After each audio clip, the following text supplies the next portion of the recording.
আসসালামু আলাইকুম। গাজীপুর কাপাসিয়া চলে আসলাম ছোট গাড়ি নিয়ে। আসলে এই জায়গাটায় আসলে বোঝা যায় যে প্রকৃতি আসলে কত সুন্দর। অনেক সুন্দর জায়গা, গ্রামটাই অনেক সুন্দর। আসলে এখানকার মাটিগুলো লাল, অসাধারণ। এই গ্রামের নাম কি? এইটা এটা গ্রামের নাম কি?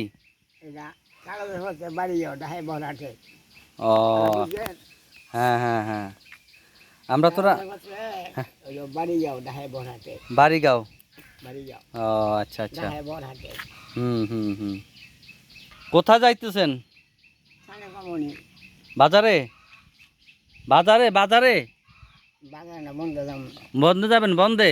ও আচ্ছা আচ্ছা, মুরব্বি বন্ধে যাবে। এখানে এক মুরব্বির সাথে দেখা, মুরব্বির সাথে কথা বলে খুবই ভালো লাগলো। এই যে মাটির ঘর, গাজীপুর কাপাসিয়া রানীগঞ্জ মাটির ঘর, অনেক সুন্দর, অসাধারণ।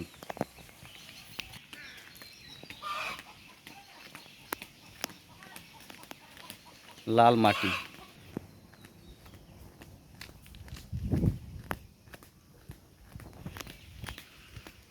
বাস্তবে দেখতেছি তো অনেক ভাল লাগতেছে, অনেক সুন্দর গ্রাম, অনেক সুন্দর। কাঁঠাল ধরে আছে, খাওয়ার মানুষ নাই। আর এখানে কাঁঠাল অনেক সস্তা, চারদিকে লেচু গাছের বাগান। গাজীপুর কাপাসিয়া রানীগঞ্জ এই এলাকা আসলে অনেক লিচু গাছ। এই এলাকায় লিচু গাছের বাগান বেশিরভাগই।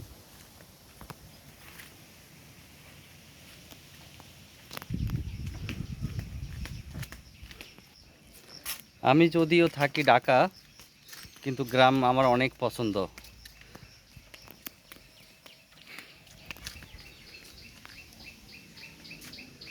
লেচুর গাছ, চারদিকে লেচুর বাগান, এখানে আসলে অসাধারণ। লেচু সিজনে আসলে গাছ থেকে লেচু পেড়ে খাওয়া যায়, সে অনুভূতি পাওয়া যায় এখানে ভালো। চাইলে এখানে বসে রেস্ট নেওয়া যাবে, এত সুন্দর জায়গা।